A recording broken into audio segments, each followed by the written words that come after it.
साथियों, महाराष्ट्र के अंदर इस वक्त नगर निगम का चुनाव हो रहा है और एमआईएम पार्टी भी यहां पर चुनाव लड़ रही है। एमआईएम पार्टी के जो अध्यक्ष हैं बैरिस्टर असदुद्दीन ओवैसी साहब, उनके ताल्लुक़ से खबर आ रही है कि वो आने वाली 3 जनवरी को महाराष्ट्र का दौरा कर सकते हैं और महाराष्ट्र के गोवंडी इलाके में अपने चुनाव प्रचार प्रसार का आगाज़ भी करने वाले हैं।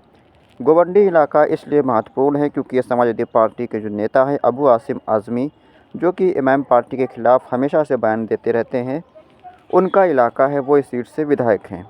और इस सीट पर पिछले विधानसभा चुनाव में एमआईएम पार्टी ने कड़ी टक्कर दी थी अबू आसिम आज़मी को। तो यहाँ पर अब एमआईएम पार्टी के अध्यक्ष जनसभा करने आ रहे हैं और महाराष्ट्र के अंदर बड़ा चुनाव ये माना जाता है। कॉरपोरेटर्स होंगे, मेयर्स का चुनाव होगा।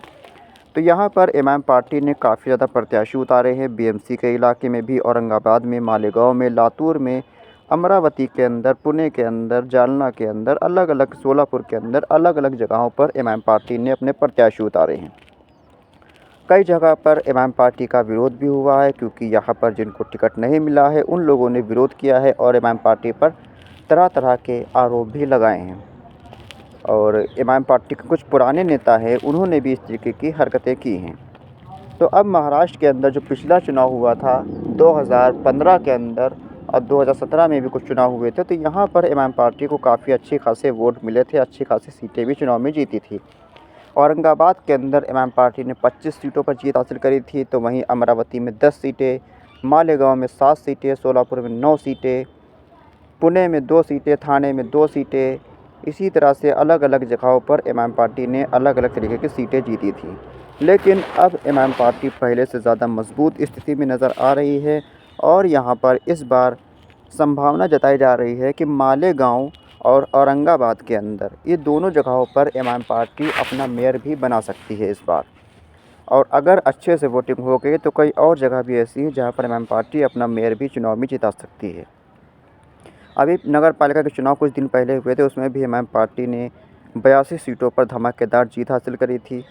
उसके बाद से एमआईएम पार्टी की चर्चा बहुत ज़ोर शोरों पर है और यहाँ पर जो विरोध हुआ है इससे कहीं न कहीं एमआईएम पार्टी को कुछ नुकसान हो सकता है।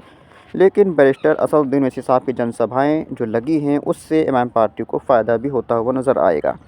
और ख़बर ये भी है कि छोटे ओवैसी यानी कि अकबरुद्दीन ओवैसी साहब भी महाराष्ट्र के अंदर जनसभाएं करने आएंगे, ख़ास तौर से मुंबई के इलाके के अंदर। बीएमसी एक बहुत ही बड़ा महानगर पालिका का चुनाव होता है, यहाँ पर काफ़ी सीटें हैं और एमआईएम ने इस पिछले बार 2 सीटों पर जीत हासिल करी थी। इस बार एमआईएम पार्टी का टारगेट है कि कम से कम 1 दर्जन से ज़्यादा सीटें यहाँ पर बीएमसी के अंदर चुनाव में जिताई जाएँ। अब देखना होगा कि एमआईएम पार्टी बिहार के बाद महाराष्ट्र में कितनी बड़ी कामयाबी हासिल करती है।